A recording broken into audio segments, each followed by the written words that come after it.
I'd like to thank you for inviting me on the show. It's such an honour to be here, and I'd just like to say that when I'm not playing Xbox with my mate Thor, I really like to listen to my favourite podcast, Pop Culture Pasta. Hey, Doug! Doug!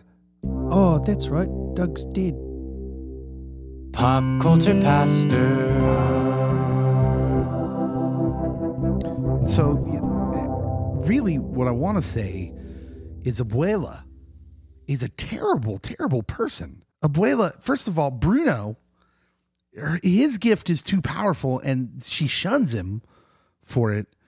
And then Maribel doesn't get a gift and she shuns her. My kids have been watching a lot of Encanto, and I'm just realizing how much Abuela sucks. You really spoiled this. She is. I'm not spoiling anything. You spoiled it for me. Now I'm going to look at this movie and say the grandmother is going to be the worst. No. That's not called spoiling. That's spoiling. That's called adjusting you to the temperament you should have towards Abuela, who is in fact the worst in that movie. She's terrible. I'm going to look for all the good qualities in her. All right. Yeah. She does. I mean, she gets redeemed at the end. She realizes what she's done, but she's just kind of brutal in that movie. There's probably a thesis in there. I'll let you watch it first. I've seen it like 55 times. My kids, all they do is watch Encanto. We don't talk about I got all the songs memorized. So I've seen that like tweeted out, and I didn't know what it was referencing. It's on the Billboard charts. It was like in the top 5. This is why you guys are the pop culture pastors, because I don't even know what you're talking about. That voice you're hearing is Paul Myers, and he is utterly lost. I am. Welcome, Paul. I found my way here, though. Well, that's good. Every day. I mean, if you didn't, we'd have to talk about that and maybe, call the medication, the medicine people. I thought I was at the wrong place, though. Seemed like there's a party going on here. Well, here at Pop Culture Pastor headquarters, at any given moment, parties can happen. This is true. Nothing more cool than people in ministry. That's who the people want to hang out with. You didn't know that? Wearing Mardi Gras beads. But Paul is not in ministry. Maybe he's not. He's probably the first guest we've had who's not technically, specifically a pastor, right? Besides the wives. Besides the wives. Yeah, we had our wives on. Is Colton technically a pastor? Well, I'm naming and claiming. We count it because he's the director of a ministry. So being the director of the Fire Escape Coffee House youth ministry here. Gotcha. Yeah. We count Kane. Plus, we just like him more than you. Only part of the Fire Escape ministry for 2 hours every morning. Yeah. Paul does this is important. If you like the podcast, you may like listening to our radio station. We have a Christian radio station. So probably you'd have to like Christian music. But even if you think you don't like Christian music because of Christian radio, we're different. We're not like the other Christian radio stations, like K-Love and whatnot. We play a much wider variety, a bunch of indies and cooler music, frankly. It's really the golden age of Christian music, and most people aren't aware of it. But it's KFEX. You can search that in your app store, or you can go to kfex931.com, and you can listen to us there. Cody and I are on every weekday morning from 8 to noon, and Paul precedes us on the good morning show, the graveyard shift, the early morning show, and then he's a postal carrier during the day. Yeah, that's my ministry. Yeah, that's his ministry. That's I see more dogs than humans usually, but yeah, it's very Paul-esque. It is that outlook. I used to be Dave's mailman of all things. Mm-hmm. So this is true. Paul is our mailman. That's how I met Paul. True. Good times. True story. So this is Pop Culture Pastor. Now that we've gotten through this long intro, Cody's here, of course. I'm As Dave. usual. And we're here to talk pop culture for the next hour or so, probably somewhere in that vicinity. And as we always do, we start off with some selected news items. First of all, this just came out today as we are recording this. Megan Fox, Transformers actress, is engaged to boyfriend Machine Gun Kelly. MGK. I don't think that's his real name. Oh. His real name is, are you ready for this? Okay. First of all, Fernando. let's stop on Machine Gun Kelly for a second. Before we move on. Machine Gun sounds like he'd be a real tough guy, but he doesn't. When you see him, you're like, oh, no. that's not what I was expecting from a guy named Machine Gun. And when you find out his real name is Coulson, you're like, yeah, that fits. Yes. I'm not trying to pass judgment. I'm just saying. The first time I saw him, he was like co-hosting a special episode of Catfish, the TV show. Mm-hmm. And then the next time I saw him, he had started a rap beef with Eminem, and it did not go his way. Yeah. Usually doesn't. Yeah. I don't know why these people keep picking beefs with Eminem. Wrong dude. Yeah. It's not the guy. So anyway, they're engaged. Megan Fox wrote this on her Instagram. In July of 2020, we sat under this banyan tree, as one does. Who doesn't? We asked for magic. That's witchcraft.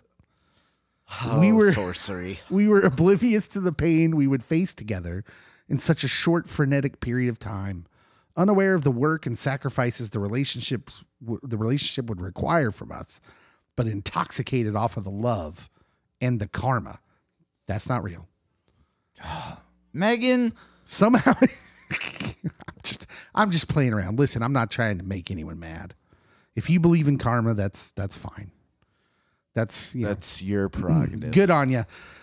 Somehow, a year and a half later, she goes on, having walked through hell together, not literally, and having laughed more than I ever imagined possible, he asked me to marry him. And just as in every lifetime before this one, as in every lifetime that will follow it, again, is she Hindu?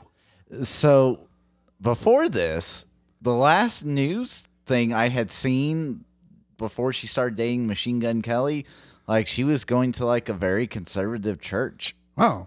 So, well, okay. Whoa. Maybe she's just hanging around Hollywood types a lot and using their lingo to kind of fit in. Yeah. I don't know.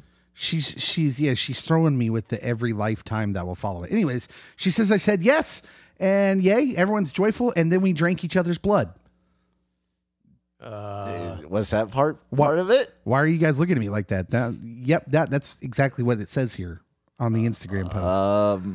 So he picked his scab and I picked mine, and what's happening here? So before like we got to that part, like I was going to say, I guess that it would be more difficult than her relationship with Brian Austin Green because he was out of work. And so I forgot she was married to that guy. So he could go wherever she was going, but now they both kind of have work. So I guess that, that would make it more difficult. But then you got to the blood drinking part. And did you not drink each other's blood with your wife when you got married? Was that not part of your covenant? We missed that part of the nuptials. So, wow, my bad. This is the strange. There seems to be like this mixing of all these like spiritual things. If that's she's sounding more like a universalist Unitarian, which you kind of get to pick and choose. Okay. The religious books and deities that you follow within that. So there can be some more Christian-esque universalist Unitarians, but they add on different things that they want to, and they're accepting of all beliefs. So, I don't know. I can't speak to what Megan believes because I'm not friends with Megan. I mean, if she wants to hang out, I mean, sure, come to Chanute. We can do it. I want nothing but the best for Machine Gun and Megan. Although I will say Machine Gun seems to have an anger issue that probably comes from past hurts, and I'd like to talk to him about it. Like, for real. Yeah. Like, I don't want to judge Hollywood folks who seem angry. I want to be their friend. And I'm not saying this in jest. I want to be the chaplain to the stars. Is that a thing? Can I be that? I'm sure you can. So, like, he's going to be in a movie with Johnny Knoxville and Steve-O and that crew. Well, of course he is. Of course he is. He gets hit by a giant hand in the trailer. Oh, right. So he's in, what movie is that? What series is that? Say it, Cody. Say it and then repent. Yeah. No, you don't have to say I'm not saying it. Look how saved we are. We can't even say the name of the movie they're in. You know, I'm not a pastor, so I guess I could. Children listen to this podcast, Paul. I'm just messing with you. I don't know who listens to this podcast. I am impressed that they are actually getting married. Yeah, you know. Yeah. Right. In this time and hey, age, why get married? Yeah. They like to say. Way to go. There's like video of him down on one knee and proposing, which makes me think like, okay. He's kind of dressed like Jack Skellington. He is. Yeah. He has a unique style. Yeah, he's tall and lanky. He's got that look. Anyways, yeah. Okay. Congratulations. Congrats, yeah, to MGK. Megan and Machine Gun. Machine Gun, call me. That's all I'm saying. Call me and we'll hang out. We'll talk and we can talk spiritual stuff. There's no judgment. I just wanna get to know him. Have coffee. Yeah. Something. Mm-hmm. Mountain Dew. Next news item on the agenda. Comes from a James Gunn tweet. James Gunn, Jimmy? director of the Suicide Squad, the most recent Suicide Squad movie, and the Guardians of the Galaxy series. He tweeted, "My friend David Hasselhoff and I have discussed doing a modern continuation of Knight Rider many times. The primary hurdle has been there aren't enough hours in the day to do all the cool things I want to do." This was he was prompted by someone asking him a question: if he could reboot a Super Machine TV series from the 80s, which would it be? And he said Knight Rider with his friend David Hasselhoff. Down with that. And now I'm just like, now I got to see it. David Hasselhoff single-handedly tore down the Berlin Wall. And What? yes, this is a fact. Are you He's being like serious? Chuck Norris. Okay, well, let's elaborate. Tell me the story. Like, he's a huge singer in Germany. Well, I know he's big in Germany. And he was on the wall, tore it down. He was on the Berlin Wall when it came down. He Yeah. was part of that. He was part of that. He might not have single-handedly did it, but I like to think once he started swinging the sledgehammer, everyone else was motivated to do the same. So, yeah, I'm all here for anything with the Hoff. I had no idea that the Hoff was a part of the Berlin Wall. When he was in Sharknado, I was like, give him all the Oscars. All of them. He went to space to save us. So, obviously, when I was a kid, I loved Knight Rider. I loved the show Knight Rider. It was one of my favorites. Because of the car, because of Kit. Right? Yeah, because of Kit. Well, yeah, and we all want Not because Kit. of the Hoff. I mean, Kit basically exists now. That's the crazy part. Yeah. Except without the rocket launchers. But I pretend. I'll hit a button in my car and pretend it's, my wife gets afraid. You just have to have the back and forth red light on the front of your car. Yeah, that thing. That was a bad imitation of the noise. But my favorite thing about David Hasselhoff that not a lot of people know is he was in a made-for-TV Nick Fury movie back in the day. Yeah, not a lot of people know this. He was Nick Fury. He had the eye patch and everything. Yes. And still had his Hoff hair. Oh, it was so awesome.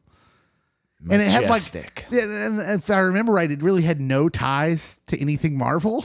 It was just the character of Nick Fury doing Nick Fury things.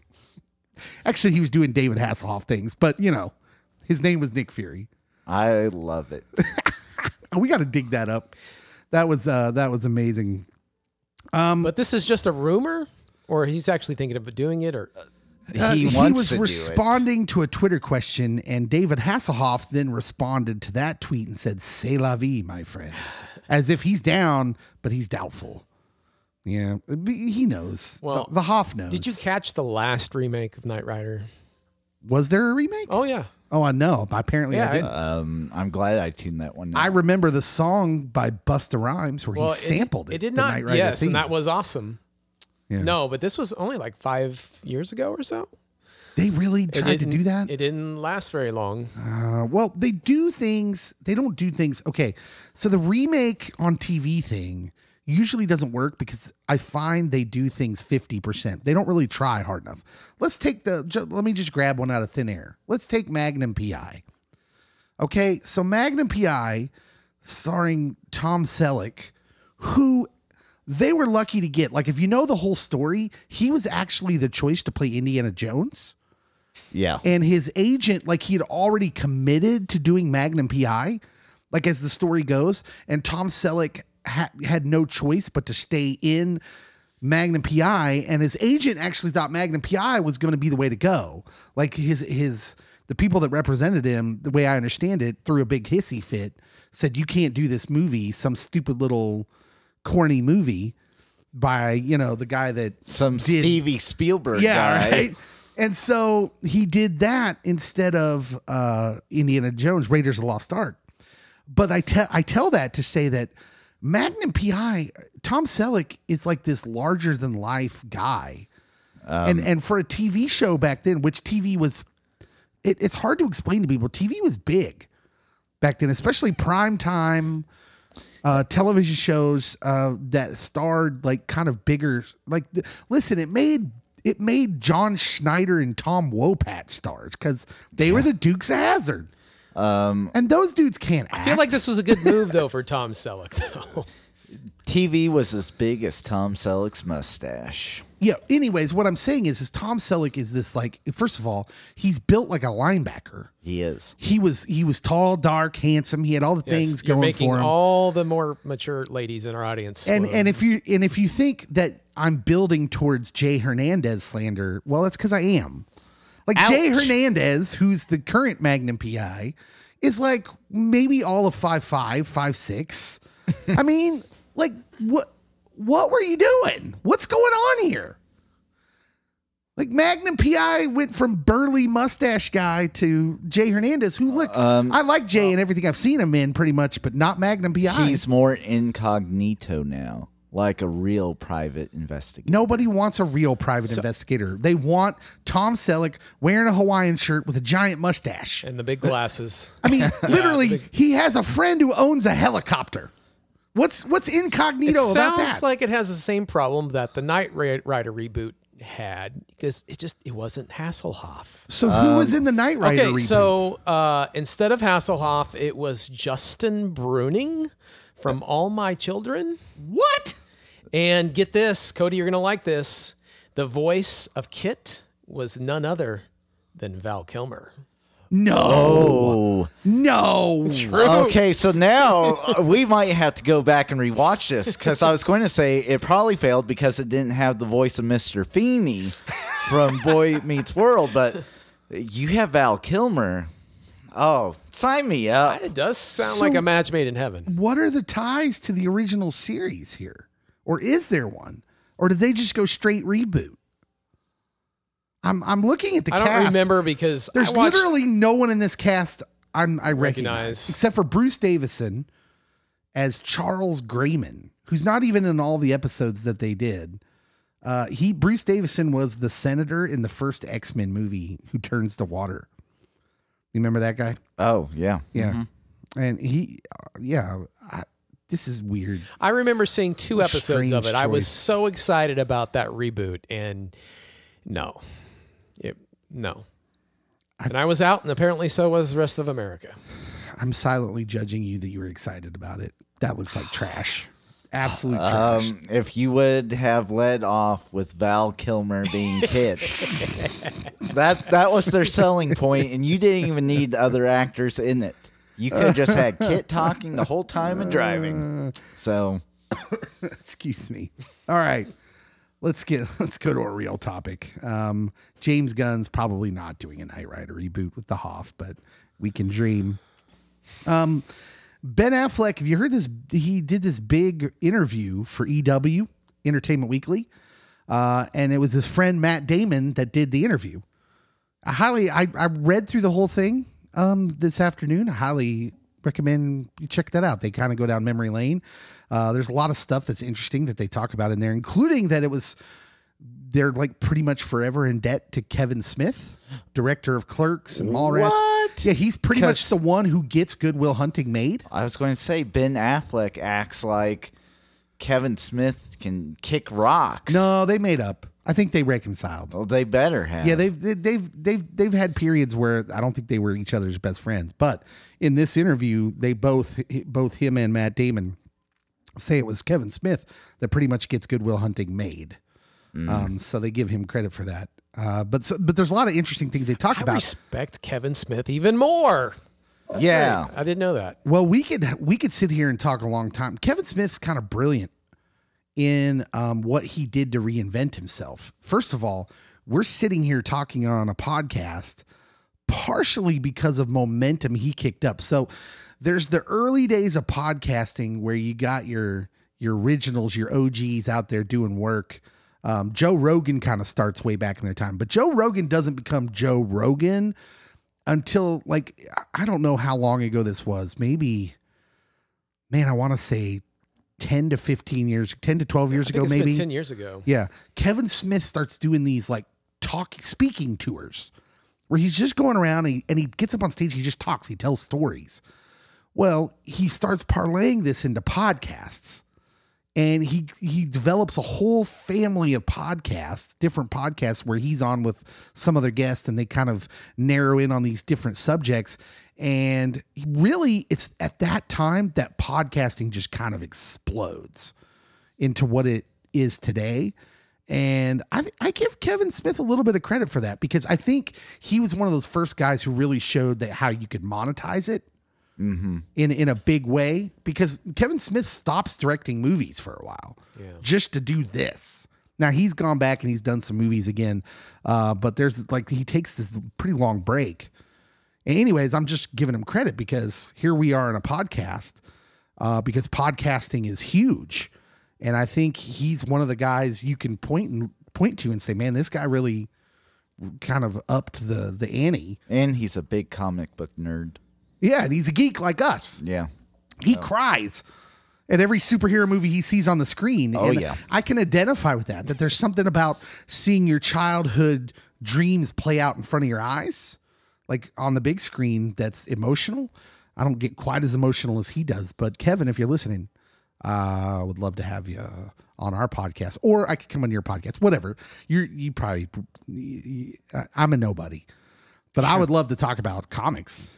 Anyways, we were talking about Ben Affleck, Yes. who did this interview, and he says something really interesting in the interview, and I wanted to zero in on it. He says, I will say when The Way Back came out, which if you haven't seen The Way Back, everybody should see that movie. It was a great movie about, he's an alcoholic, former basketball player for the Kansas Jayhawks, by the way. Yeah. He was committed to KU to play basketball. He has lots of tragedies. His kid dies, and he goes back to coach this high school team, and they kind of save each other. One of those kind of stories. Great movie. But he says when The Way Back came out, it was released the week they closed theaters for the pandemic. But even before then, I knew this movie about grief and a child dying and alcoholism and recovery was just not going to get adults in the seats. He's telling Matt Damon this. He says, we were just talking about Narcos, Mexico, Succession, Mayor of Easttown. There's these amazing things being done on streaming. So they're talking about how like there's a certain kind of genre of stories now that are just going to streaming and they do better there. He says it's not just some formulaic TV procedural like when we were kids and you can only watch it like my dad on an 11-inch black and white TV. And then he goes on to say that he doesn't think Argo would be a movie that would be released to theaters now. So this is what he won his Oscar for. Yeah. Did Ben Affleck. He won for Argo. He said, if I had to bet, a drama like Argo would not be made theatrically now. And that wasn't that long ago. It would be like a limited series or a movie that just debuted on streaming. He said, I think movies and theaters are going to become more expensive, eventized, the actor added. And this is what I want to zero in on. He says they're mostly going to be for younger people and mostly about, hey, I'm so into the Marvel universe, I can't wait to see what happens next. And there'll be 40 movies a year theatrically, probably all IP, sequels, and animated. So he's kind of saying that he thinks the future of the theaters, particular, are Marvel, IP that's already out there. That's a continuing thing. Yeah. So think Star Wars, and animated stuff. Mission Impossible. Do you agree with that? Yeah. Yeah. I want to agree with him. Like, so when I was in college, and like I graduated 10 years ago now, like quite literally, like indie films had bubbled up into like they were starting to get some like mainstream theatrical releases. And then like the Marvel Cinematic Universe takes off, and like slowly but surely, like the amount of like those typical Oscar worthy films, their time in like main theaters gets less and less, and more of them tend to be on now like Netflix or HBO Max. And like if it's not like an action film or a comic book movie or something like that, I could see that theaters being more specialized, that it's not just going to be every film under the sun anymore. Well, I think you'll still get, of course, this would be a series, but I mean, you're still going to get those scary movies like Scream and all that, but I mean, they're a series franchise, so. Yeah. Paul, what do you think? Well, I was just thinking, like, that might be kind of a safe bet, I guess. You can see how it's kind of trending in that direction, but I just think they always kind of reinvent themselves eventually. Like, something else will blow up. And I mean, now Marvel's coming out with how many movies and how many series all the time, so you can easily say that now. But there's a whole then they realize, oh, there's this whole nother audience over here that we can make money on, and I don't see how they can just go to these specific niches and stick with that. I can see why Ben would say that. And if anybody would know, Ben Affleck would know. I mean, he's acted, he's directed, he's produced, he's pretty much done it all. And he's still in the game, right? You know, so he would know what he's talking about. I will say, I think it's hard to tell right now because I don't think we understand how much of it is pandemic related, how much of our behavior changes, and theater, the way what we see in the theater has changed because of the pandemic, and what has changed just because of streaming and just the way it was all going. I will say there's parts of me now that my viewing habits have changed. So there's a period of my life where I'm just about movies. I'm not watching anything on TV except for like the late 90s, early aughts. Maybe pro wrestling. That's it. Everything else, I'm all about the movies. And if I'm at home and there's nothing on, no sports, I'm watching a movie on DVD or something, I'm watching commentaries, by the way, which I was reminded that's something I really miss about DVDs. Oh yeah. Is watching the commentaries. I don't know. I was just really into movies, but then when streaming comes along and the content specifically for streaming, and especially once Netflix starts really developing their stuff, I'd say HBO is the first. They're the first one to really start solidifying original series, right? Because they've got The Sopranos. They've got The Wire. Yeah. Tons, everything. Deadwood. Even the stuff that was like under the radar was good. Rome is like one of the best series, one of my favorite series ever. Not a lot of people remember that. They had like John from Cincinnati. I mean, just all these. It seemed like every show HBO was putting out. Entourage. I know that's not everyone's cup of tea, but you can't fault that it was popular. I mean, it was consumed. So HBO really kind of lays this groundwork of their original series, and then when streaming starts, Netflix kind of takes that model and just explodes it, right?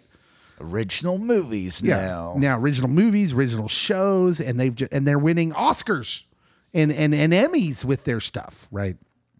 And so it's hard to say. I can it's definitely hard to predict, and then you see something like The Chosen, which pops up. They just create their own app and they stream it on there. Of course, you can stream it on something else too, and then it's completely viewer funded.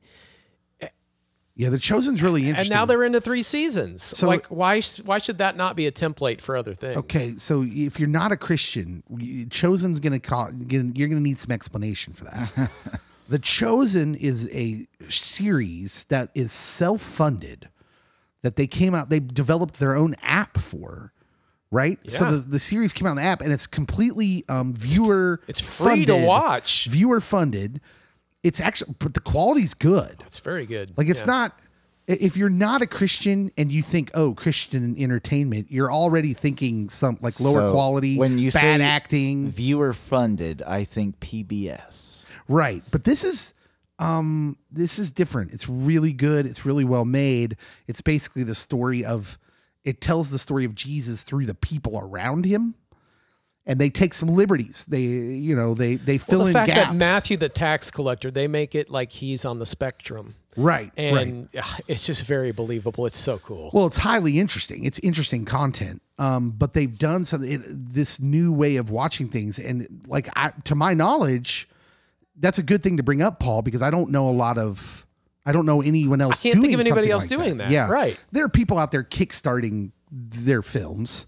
Right. But this is different where like we're going to come out with our own app. That's how people are going to watch it. And it was just, it's so The Chosen's really interesting, but it's really opened this door on how we deliver the content to where you used to have the movie company or the TV company, some big parent, Paramount. So that brings us back to the theater. And what's the theater going to do? I was going to say, to be honest, Ben might be being hopeful that there's even going to be theaters left. You see, I think that it's not outside the realm possibility that you only have like a movie theater chain that's going to be in like big cities. And so Chanute. No, a year ago I would have agreed with you. But not after Spider-Man's going to make $1 billion.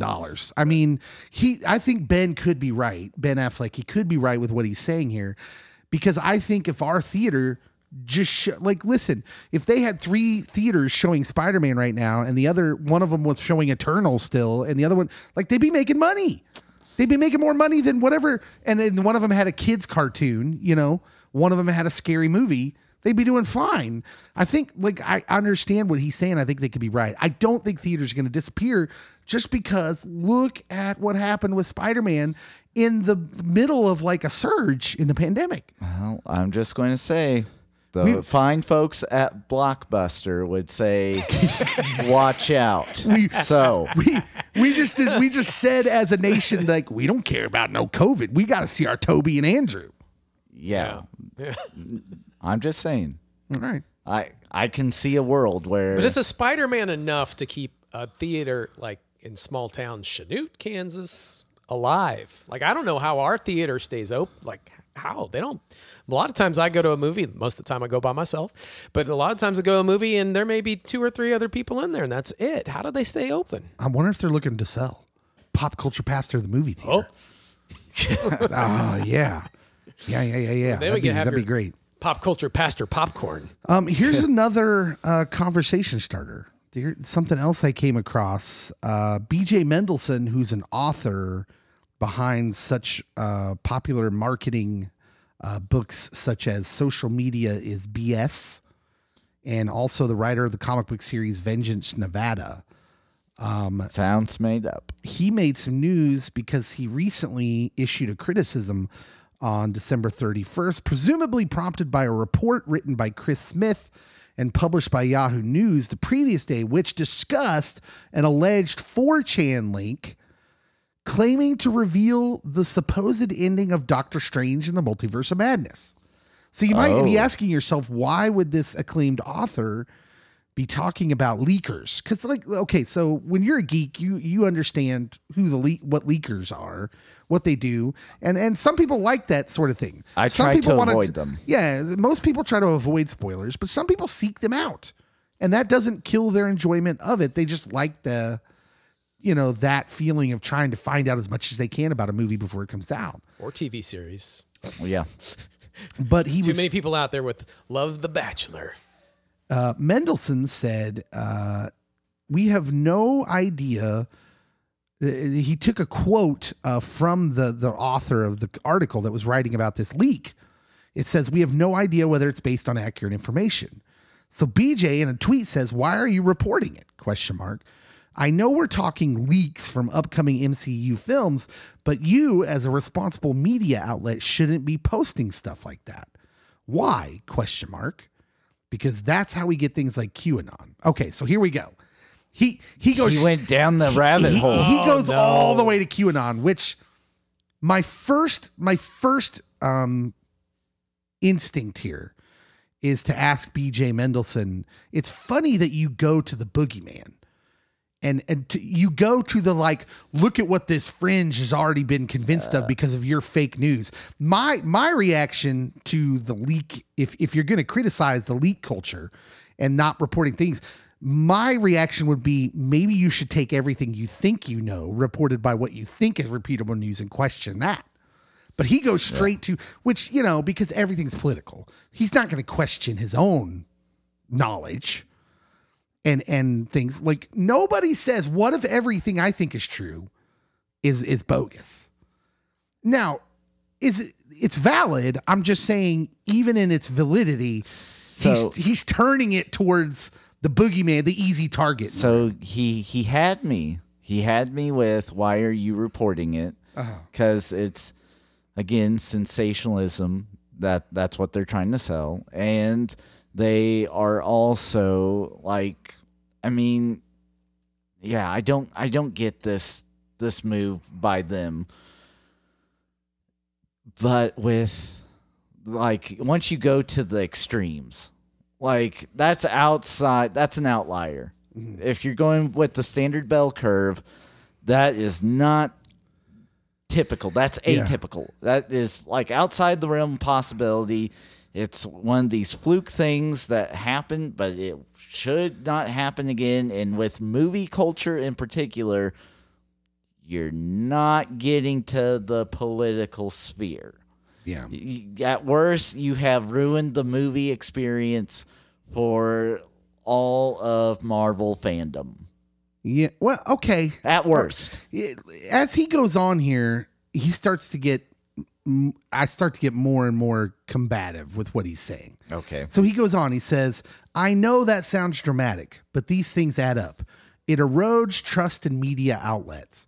Full stop. No, you don't get to put that on them. I'm sorry. No.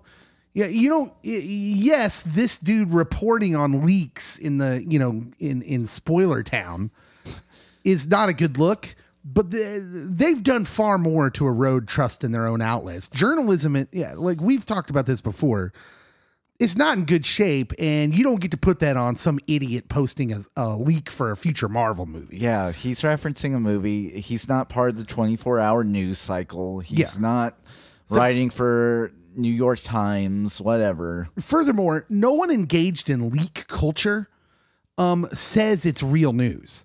They'll all tell you, we have no idea whether this is actually real or not. Most leakers I've ever watched their YouTube channels, read, will tell you, it's like, hey, these are our sources. You never know. This could end up being a movie, could end up being cut. They'll tell you that. So what they're delivering and what the people are asking for are hints, maybe. This thoughts. Is a rumor. They know it's not set in stone, and they're not asking it to be set in stone. So comparing it to fake news, no, I'm sorry, dude. I'm sorry. And we do this a lot, where we try to take something we see and put it into a political argument. So he's trying to make a political argument. And what he's trying to say is fake news only exists to pump up fake conservative narratives. Now, stop it. Stop it, BJ. Come on. Like, no, I can't. Either journalism is crap or it is not.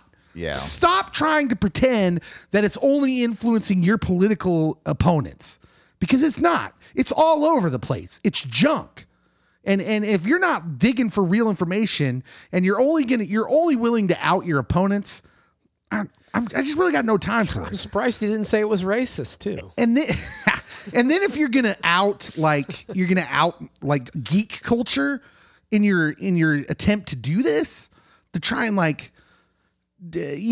and detract, like, it's not me. I'm not a big spoiler guy, but some people like that and some people want that, and that's what they're looking for. Yeah. Otherwise, these leakers wouldn't have a following. Like, I don't mind the occasional, like, small plot, like, random item, like, popping up on my timeline of, oh, so-and-so might be in the movie. And then I'm like, oh, is this happening? Because, like, right now, there's the potential maybe spoiler of, is the Joker actually in the new Batman movie?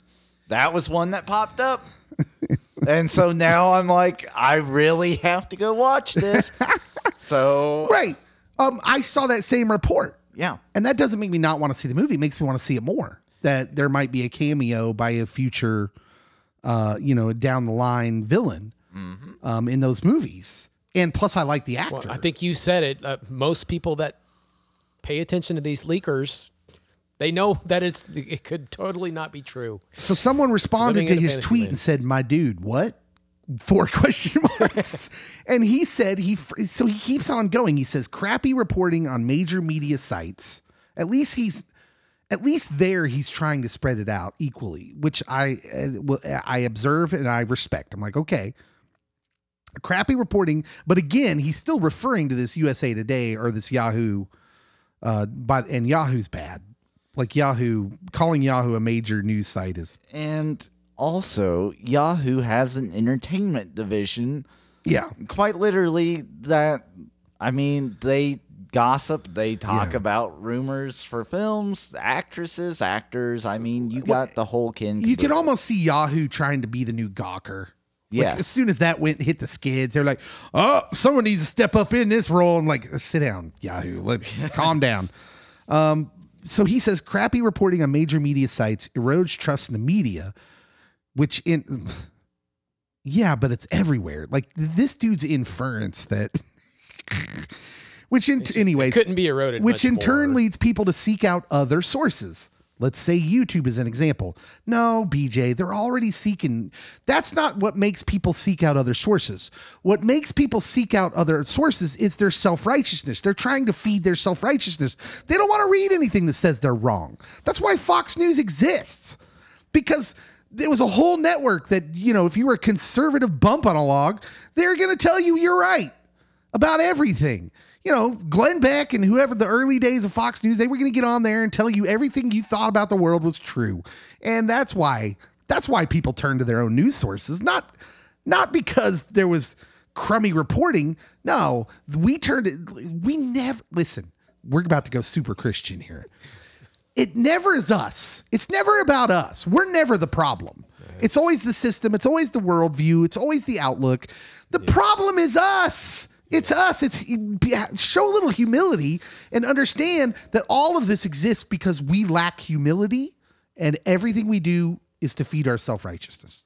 As my friend Jesus once said, he was talking about it's easier to remove the splinter out of your brother's eye than the plank that's sticking out of your own. So, yeah. And I mean, you guys are good friends. This guy, I mean, he definitely has a blind spot, and he's making the weirdest correlations.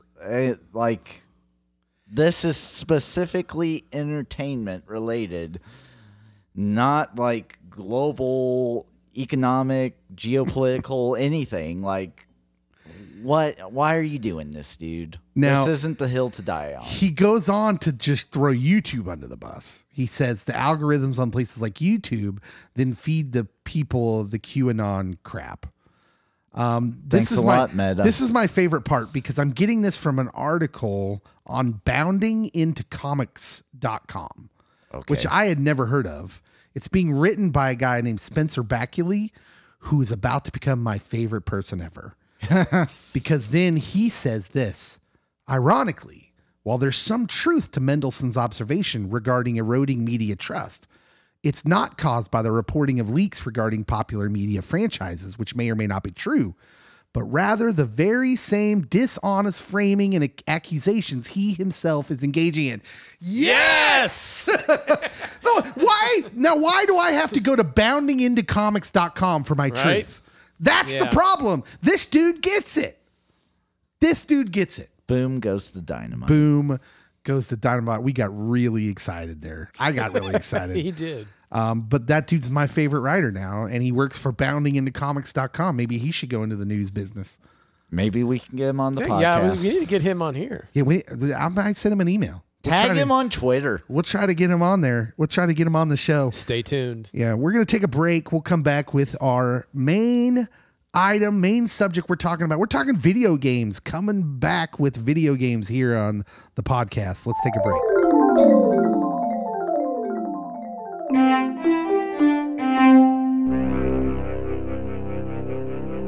Okay, welcome back to the main part of the podcast. We went out and mingled in the party a little bit. Yep. Inexplicably there's a party going on out here outside our recording area. That's how we roll. Just never a dull moment in the pop culture pastor cave. Is that what we're referring to? Well, I thought about calling it the PCP cave, but that doesn't sound legit. It sounds like it's a problem. Yeah.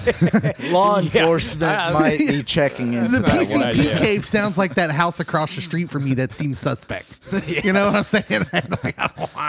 Where they had, they're unloading tanks of, I'm not here to speculate, but it looks like Breaking Bad's going on over there. That's what I'm saying.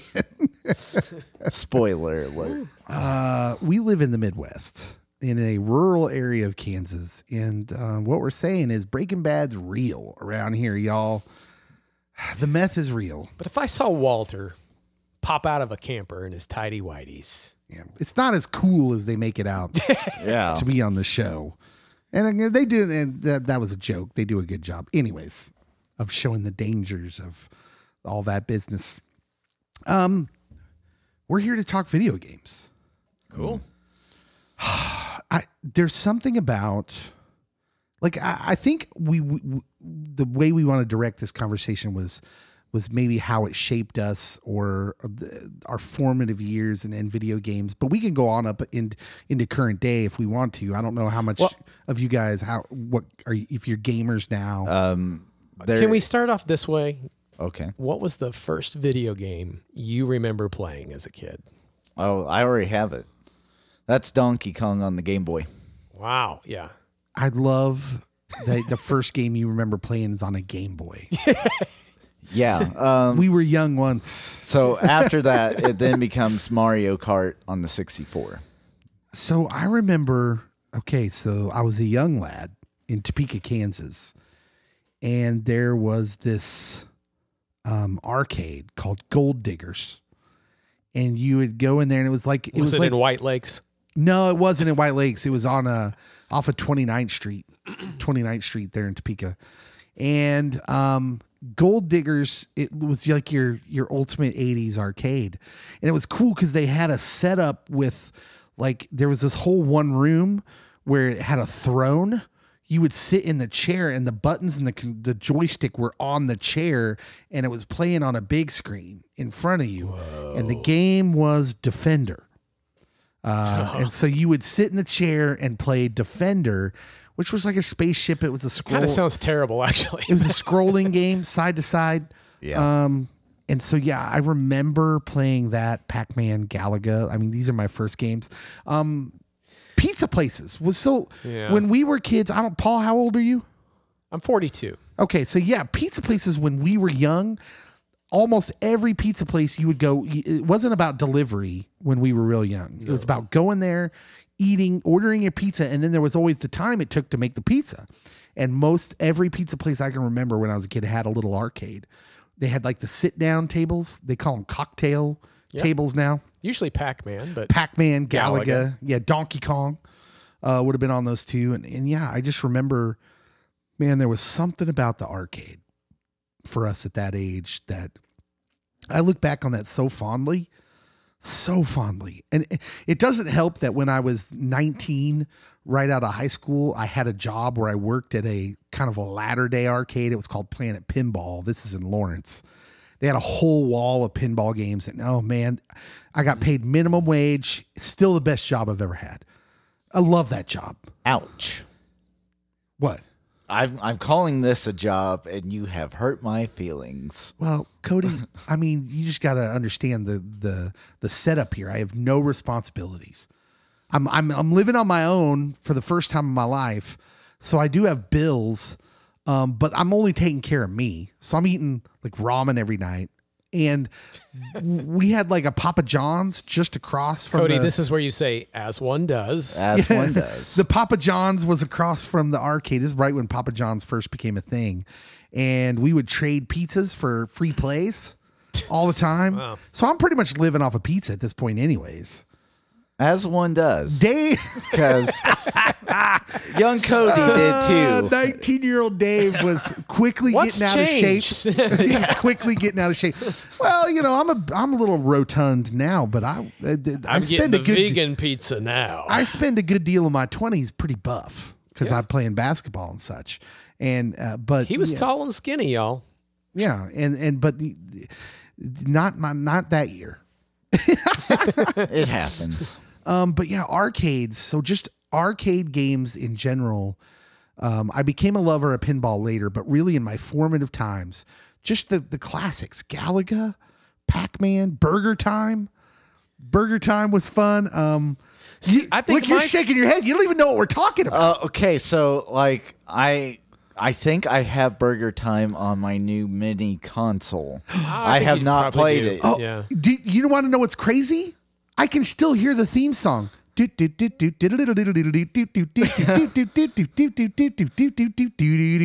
on. Right? So You like, go home and play that after this. I had a cousin that had Galaga, like the arcade machine. He found it on the road. What? And he got Heaven opened up. yes. I And dropped this so Galaga machine in my lap. like he had a race car shop where he would work on his race car, but in it was the Galaga arcade game. And so like whenever I'd go over, I'd be playing Galaga. It's in the Bible, Paul. It said, as in Jacob's dream, he said he saw a ladder with angels ascending and descending with Galaga arcade cabinets. A lot of people don't know that. He saw the aliens coming down, not angels. All right. No, it's not aliens. The guy from Ancient Aliens would disagree. Nothing makes me more sad for you, Cody, that you're too young To remember really Atari. the arcade age. And then so Atari My and ColecoVision. ColecoVision was better. My Let's dad just- I had didn't play ColecoVision. my but dad had the Atari, and like every once in a while he would bust it out and we would play, but like it was like Pong and Duck Hunter. Yeah. Atari's junk. So ColecoVision had these like pads with the circular control on the bottom. It looked like a TV remote in a way. And it had like the 9-digit pad where you'd slide a card into the player, the pad, and it had different controls. And what I remember is there was a Dungeons and Dragons game on ColecoVision that's like really the precursor for like a Zelda type game that my cousin and I just there was a summer where it's the first summer where we really get lost in something. And it was this crummy graphic ColecoVision Dungeons and Dragons game that, you know, every church person in my church right now is like, oh, we see what's happened. We see what's happening with you, sir. Yeah. Because I know the church folks, the people that grew up in the church, they have Yeah, an my uneasy mom history did not with, let me with in. the D&D. Yep. Didn't let me into Praying that. retroactively for young Dave right now. I'd say it worked out pretty well for Dave. The D&D did not warp my mind, as far as you know. So yeah, the really those childhood years and the arcade and getting to go to them. Nothing makes me more sad than going to like a Dave and Buster's now with my kids, and they think that that's an arcade when it's really like child gamble. It's like child casino. Yeah. Yeah. And They've gone downhill significantly. it's terrible. It's so bad. Like I just stick with skee ball whenever I go there. Yeah. So. Yeah. It's not good. I think my first one was Donkey Kong 2, though, but it was on Atari. It was always at a friend's house. We did not have a video game system for the longest time. Paul, what's the first console game you really get into? Like, first of all, what's the first console you get? Well, the first console was the NES. Oh, yeah. The original. The original. The original. And we got, I don't think we even got Mario with it originally. We What? got Marble Madness. No. And Marble Madness seemed pretty cool at the time. Hey, I now have listen, played Marble I dig Madness. Marble Madness.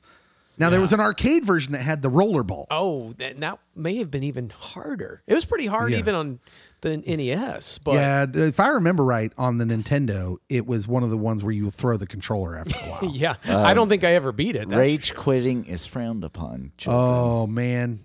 This game, though, if I'm remember, well, they made games differently back then. Yeah. Like, they were meant to just infuriate you, I think, Yeah. on some level.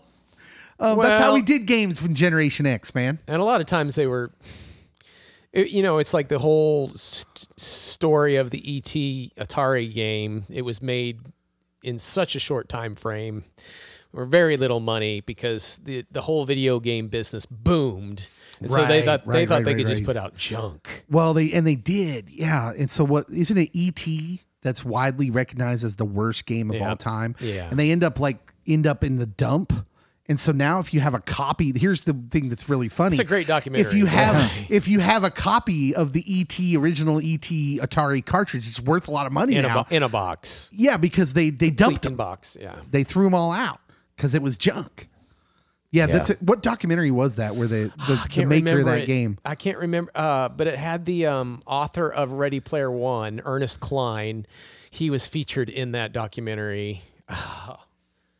I'm looking it up right now. It is. I'll take your word for it. You have to have Atari you read? Game Over. Oh yeah, that's right. Atari Game Over. For the documentary, the filmmakers excavated a landfill site in Alamogordo, New Mexico, where many ET game cartridges were buried. That's great. That's amazing. Yeah, the Atari was junk.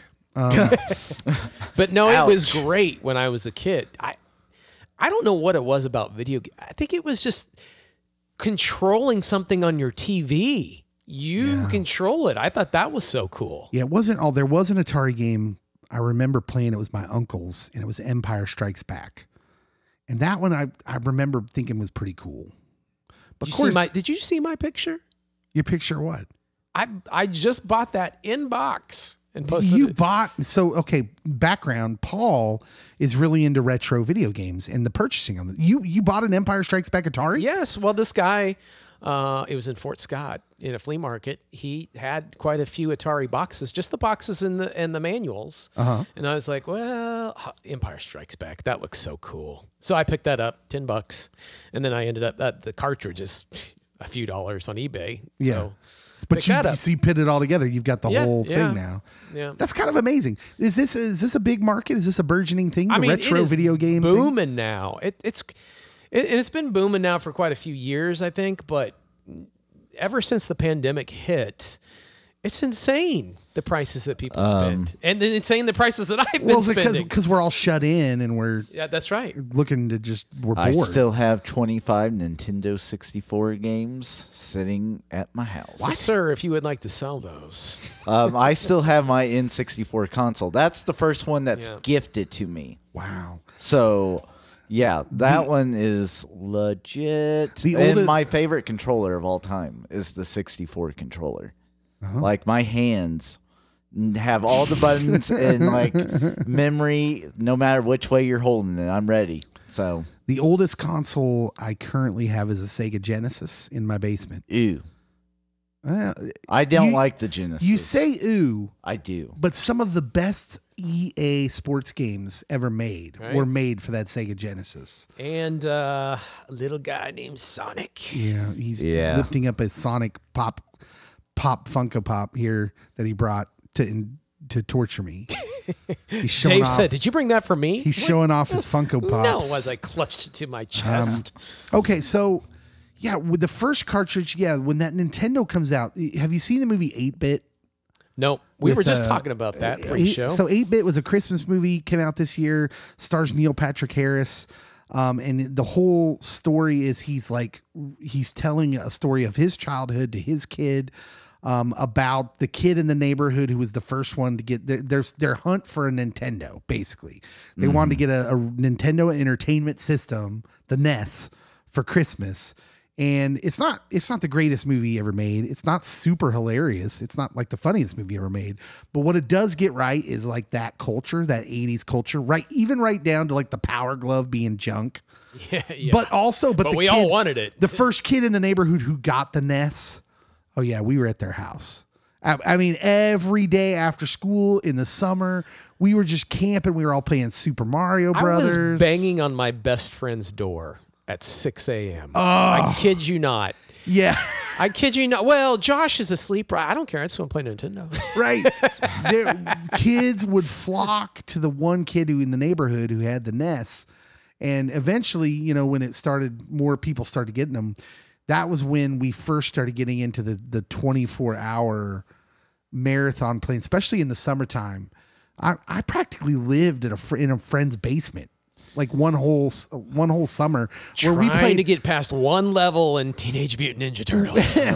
where we played like seasons of Super Tecmo Bowl, because you could have multiple teams that were operated by humans. So we get like 6 or 7 of us. And we just played around the clock. You'd get someone would wake you up at like 4 a.m. and say, "Hey, you're up. It's your game." And then every once in a while, you'd play another one of the human opponents, and it'd be like a big deal. Everybody would wake up like, "All right, it's on. It's on." This sounds like torture.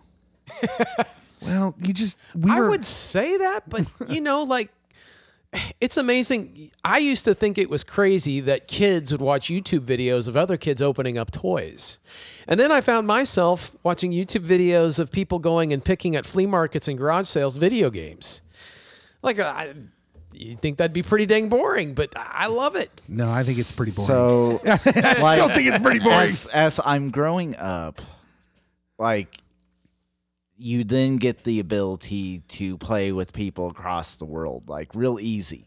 Yeah. And Well, let's not skip to there yet. well, okay. What? We're going too in fast. the dungeon Because your first console's the Nintendo 64. Yeah. Like, we're not even close to the 64 yet. We're not even close to that yet. And so then, like, we won't get Is this going to be an exhaustive history of video games? The Nintendo 64 is the first one that introduces like more than 2 players playing at the same time. 4. So you got Mario Kart is the obvious one that jumps out there. Diddy Kong Racing But was a phenomenal. that was a good one too. So this is a story just for you guys. But my friends and I, we would do something in our early 20s when the Nintendo 64 is really booming. We would play Mario Kart or Diddy Kong Racing. And it was always 4 races in a circuit, right? Yeah. Yep. And there were 4 of you. You'd play 4 of you racing, and then you'd get points. If you finished 4th place in all 4 races, it was something we called getting nudied. And if you got nudied, you had to run around the block naked. Oh, I thought we were going to go there. I don't know why, but I thought we were going to go there. It only happened a few times, never to me, thankfully. But I did have a couple friends who got nudied, and they had to run around the block naked because they finished dead last in all 4 races. That's embarrassing. Yeah, well, we were young and dumb, and that was the kind of stuff we did. But that game, GoldenEye, is the other one that comes out. GoldenEye is huge, and that's one I never owned, but I had friends that owned it. My parents were too controlling of the whole this game's rated T. You're not getting it. Cody. If you're into Fortnite, if you're into Call of Duty, if you're into all that stuff, then you owe a lot to the GoldenEye on the Nintendo 64, because that's really the introduction of that concept. Yeah. Only 4 players at a time, 4. but still the idea where you're in a certain amount of area and you're going up against each other and you're trying to shoot each other, get each other. On console. First player shooter. Yeah. So, I think my favorite story mode game on that console is Star Fox 64. Yeah. Oh my goodness. Love that game. I could play it on repeat, and they introduce these side characters, Falco, Peppy, and Slippy, and I always wanted to kill Slippy. BBB jamming. and Peppy's like, oh, do a barrel roll. And so like now that's like part of like millennial lexicon is like just these random phrases from video games, including Star Fox 64. I have an interesting bit of weirdness about Star Fox, and it was the Super Nintendo Star Fox that I played a lot of. But I would listen to the same album I'd put on headphones when I played, and I would play all the way through the N64 Star Fox till I beat it the same. And I had it down to about a science where like it matched up perfectly. It was like Dark Side of the Moon with Wizard of Oz, where it matched up with the gameplay. And that album was the Wayne's World soundtrack. Yes. So where did Queen come in? It started off with Dreamweaver, right? Which was kind of perfect for that space drama as it starts off. But yeah, you had Ballroom Blitz and like, I don't know why, but the Wayne's World soundtrack was just perfectly set up to go with the Super Nintendo Star Fox. And I like the music in Star Fox. It really set up I wouldn't even listen too, but you had no idea. You never even heard it. Nope. I like the dialogue in the 64 Star Fox just because there's like funny lines from the villains, the mini bosses, and then you get to Andros and like, only I have the brains to rule the Lilac Galaxy. It scares me that you guys have that memorized. And then you find out, oh, Star Fox, son of James McCloud. And I'm like, Ghost Dad, I'm going to follow you out. Fox McCloud was cool. So, yeah, it's a fun game. So we talked briefly about GoldenEye. That was another game where I can remember us pulling all-nighters. That was when a lot of my friends, everybody was in college, and people were like, we'd stay up all night playing GoldenEye, and then someone would roll off to class having not slept. Terrible. Rookie mistake. But I can remember, that was not my first all-nighters, though. Because I can remember my cousin Will, who I don't know if he listens to this podcast or not. I'll probably have to tell him about it. Shout out, Will. Because I'm giving him a shout out. But I know for a fact there was a summer we would pull all-nighters staying up playing the original Legend of Zelda on the Nintendo, the original Nintendo Entertainment System. And younger people aren't going to be able to understand this because there was no... Like, look, you were really exploring a video game world and having to find things on your own. And it was extensive. This was like the first game where it was like, there was a lot to explore. It was an entire giant map and the games just weren't like that. And so you're exploring, you're having to find all these things. You're having to find the actual levels, like, so you could beat the levels, but you had to find them. And there wasn't an internet back then. So I want to ask a really random question because I don't know how it worked. Yeah. Did it save? Oh, yeah. It's saved. Okay. Because, like, on the that 64, like, you have some games that will save directly to the console, but then you would have to buy the cartridge to go in the controller. No. It's saved in the cartridge. Your memory card. It's saved in the cartridge on the original Nintendo Entertainment System. However, nothing more heartbreaking on that original Nintendo than when you'd been in the middle of a marathon playing session and the game would just randomly freeze up Flashing sometimes. red light. And you just be like, no! Like it would crush you. And I'm pretty sure that happened to us. But the thing about those early games in Zelda is Nintendo had a 900 number that you could actually call these expert gamers and tell them where you were stuck. And their whole job was to, first of all, it was like, $3.99 the first minute and then $2 each additional minute. It was like, it was like phone sex. I wrote actual snail mail to figure out how to get through Robin Hood, Prince of Thieves. Oh. And I had to wait months. Wow. I had to wait months. He said everything I do, I actually do it for you. That's a Robin Hood Prince of Thieves joke. Yeah. You wouldn't understand unless you've seen the movie or are just Bryan Adams. just a big Bryan Adams fan. Yeah. But yeah, we had to like actually call. I can remember calling this 900 number a couple times at like 3:00 in the morning. Like, hey man, we can't find the Master Sword. Can you help us out, bro? And that was our internet. That's how we had to do it. Wow. Oh, but I look back at that and think, man, those were the times. Microwaving frozen pizzas. This was definitely the beginning of a culture. And then when like Super Mario Brothers Super Show came on, it's like all of a sudden it expanded into TV and then that really bad movie. Yeah. Rest in peace, Captain Lou Albano, the first player of Mario. He played Mario in that cartoon. Yeah. Remember they had the live Yes. segments? Yes, And it was Captain Lou Albano, former WWF pro wrestler. They used to give away Super Nintendos as a giveaway. You had to call in. That's right, And at my house, we still had a rotary dial. So I was prepped by the TV, by the phone, getting ready to. I got to beat all you touch tone guys. Man, that 80s life was something else, Cody. Quite literally, I had to look up how to beat a level of a game I'm playing right now, and I went to Reddit, and it's like, oh my goodness, thank you. Yeah, Instant knowledge right at my fingertips. I've even done that on the old Zelda games now, playing them as an adult. I'm like, where do I go? The original Zelda game on the Nintendo is one of the best games ever made, in my opinion. I still say that. I still claim it. It's brilliant. It's just a brilliant game. That might be my favorite. And if you're going to play franchise. it, try and play it without getting on the internet and looking it up. That's like, because it's on all they sell those little, mods now. Play Zelda and try to play through it without trying to get help on the internet. Do it like, and most people will be like, well, how am I supposed to do that? I don't know where anything is. I'm like, yeah, exactly. Because you need to explore. We had to just explore. We had to just look around. Yeah. We had a lot more time back then. We did. What's like some of your formative stuff?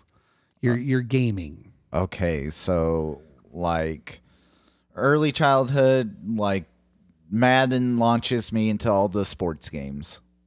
And so like I quickly fall into the NCAA football game. Loved it. Was the best of the sports franchises. I'm going to say it. And then like Kobe Bryant courtside was the thing on the N64. Wow. You are so new school. Oh my gosh.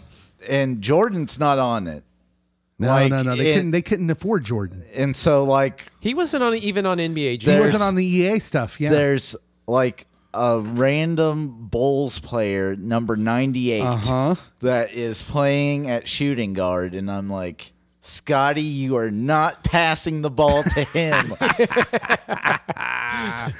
But as I get older and like when I become more ingrained into it, the Xbox 360 comes out and I'm able to play with people like same town or across the world.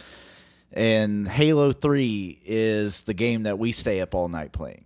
Yeah. Okay. And so it's like a continuation of GoldenEye, but like you're in space and you have all these cool weapons and you have sticky grenades and like these gigantic saber swords. I really enjoy those games. I really enjoy like for a while I got really into PUBG, Player Unknown's Battleground. But I'm really terrible at them. And I play PUBG just because that's the one that I get motion sickness. I can't do the Call of Duty. The screen moves too fast. Yeah. What's the other big one that's come out in the last few years? Apex. Yeah.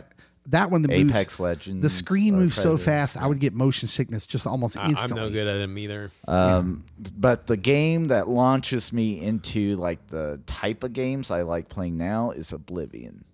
It's an Elder Scrolls game. Okay. And so huge open map. There's like several main quests to do, but then there's a never-ending amount of side quests. And so you literally can spend 300 hours on the game. And So it's like kind of a Final Fantasy type deal? Kinda. And like you develop your character levels up in skills. Yeah. You get to choose like between like a bunch of elfish races and Argonians and a bunch of different types of people and animals, and like you become the hero. So we're introduced to RPGs through a game called, do you remember Dragon Warrior? Did you play Dragon Warrior but on the original Nintendo? I only played it like once or twice. I didn't get into that. It was, I mean, I wasn't as into that as I was into Zelda. And then, of course, the subsequent game, Zelda 2. And then Zelda Link to the Past, which is the one on Super Nintendo, is another amazing game. Yeah. Still, you could play it now. Holds up. Everything holds up. Still a great game. Did recently on my little SNES Classic, actually. Yeah, there you go. Yeah, it's a great game. I'm also into a series called, and this is another one of those ones where this is the first of the one more turn strategy games. Think Civilization on your computer. Yeah. But it was a game called Romance of the Three Kingdoms, a series based on the romanticized Romance of the Three Kingdoms novel. The storyline takes place during the Han Dynasty in China, with many warring factions that are trying to control, like 3rd century China or something like that. I don't remember exactly when that takes place, but you would there were you had to run your territory. You're building your grain kingdom and keep your people happy and hire generals and warriors. And it was just really, I can remember playing that game and really, I never played really anything like it. And those games were really cool. In fact, I played it recently on my little modder thing, the little Super Nintendo mod thing I have. But they never really take off because they're Japanese games. They're made by Koei, Koei. They're not really made by an American distributor, so they're pretty rare. Like, I think for you video game collectors, like a Super Nintendo or a Nintendo, they actually made it for the original NES. If you find a Romance of the Three Kingdoms game, those are worth money, I think. Buku bucks. Because they're I always liked those rare. kind of games, but I just was never good at them. So it was easy for me to give up. Yeah, well, they're so dense. They take so long to get through to even win the game. So the name of the game, you start off with like 20 different factions, and you're one of these 20. And the object of the game is to dominate China, is to beat them all. Yeah. So you have to take over every other territory. I don't know that we ever finished a game. I don't know that I ever beat it. Yeah. Because we just we get bored of it. When we were kids, like, didn't that happen all the time? Like, there were many games I never beat, but you kept on going back to it. You like this. Mm-hmm. The first 2 levels still were fun. Mario 64. I think I'm 13 stars from finishing it. Oh, from collecting all the stars. Yeah. You went after the stars. Way to go. Yeah. So like, yeah, I get that. I get that. Yeah. Now something that happens like with video games nowish is you actually get legit actors to do the voiceovers. So like in Oblivion, Sir Patrick Stewart, Sean Bean, Linda Carter are just a few of the names that are Linda Carter are doing. That's awesome. That's my Wonder Woman.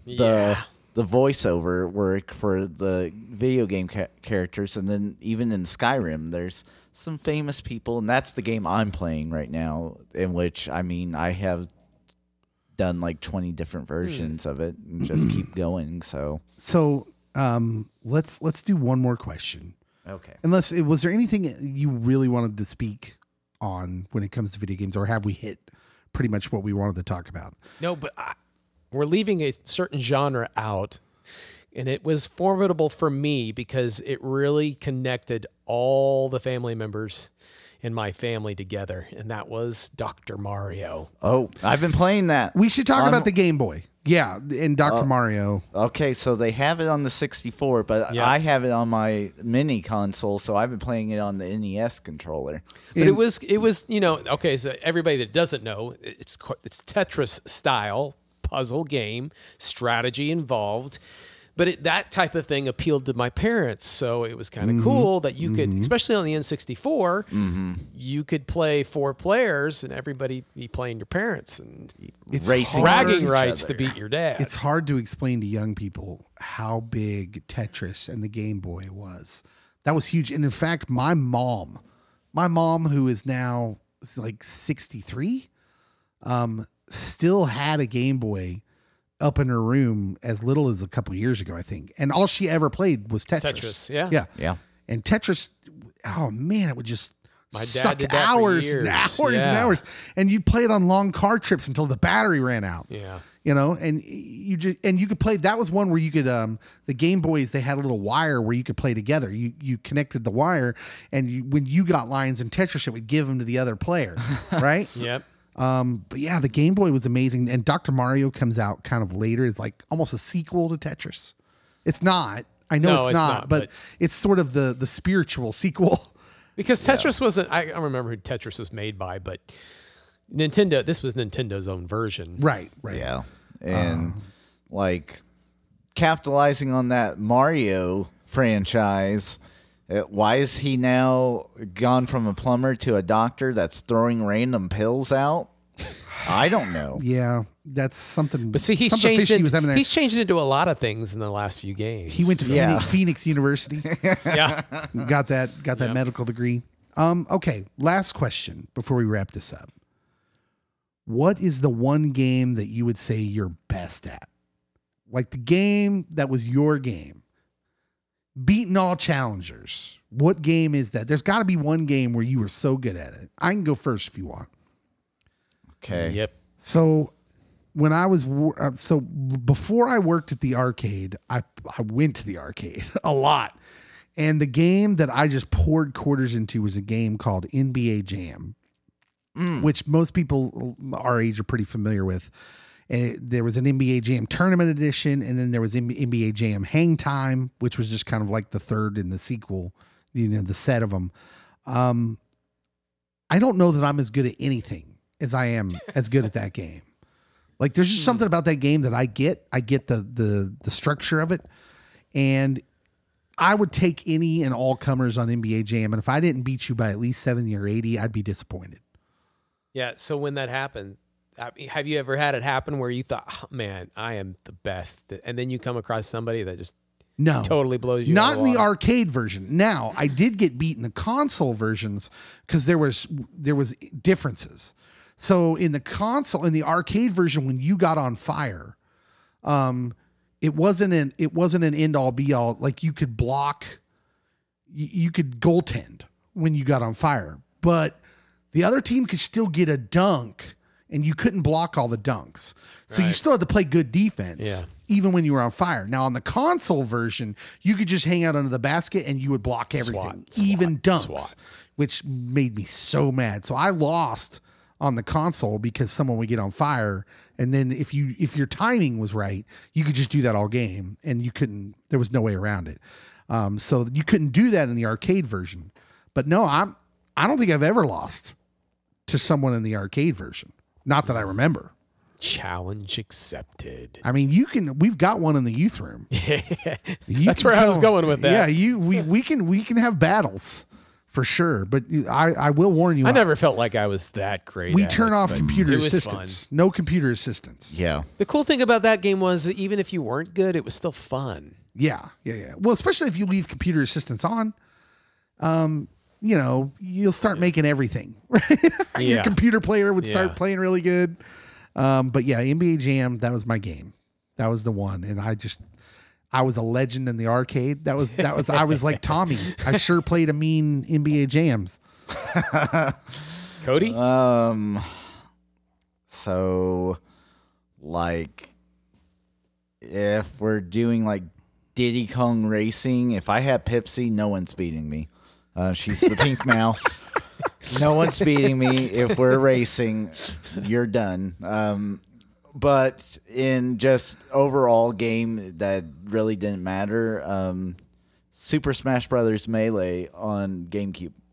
Oh, wow. All right. Like, I do the meanest Falcon punch, and you'll go flying and hit the TV. That's what will happen. It's so crazy that a game like that, they still have national tournaments for that you can go version. to college for esports and play Super Smash Brothers. I will say I don't really understand the Super Smash Brothers. Oh, I love it. It just seems like it's button mashing. The people that are actually good at it don't. Okay.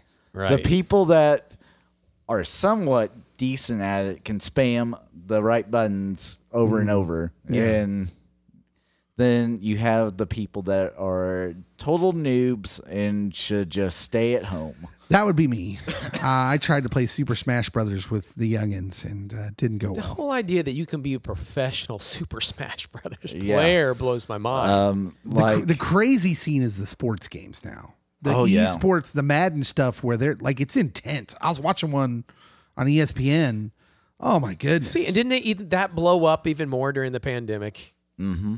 Well, People started watching that because that's all we had to watch. one of the cool things about the rise of esports, and in particular Madden, and in particular I'd say football games, Madden. You got guys who are good at that video game who are actually better football coaches than football coaches. Like play calling, sets, defensive sets. Yeah. Like, oh man, the makers of that game, the one thing they did really well was they made it a football game, and it played like a football game.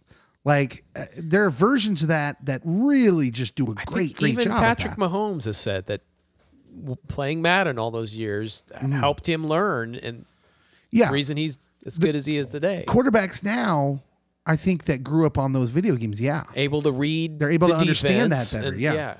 Crazy. All right, Paul. Best. Oh. What's the game you're best at?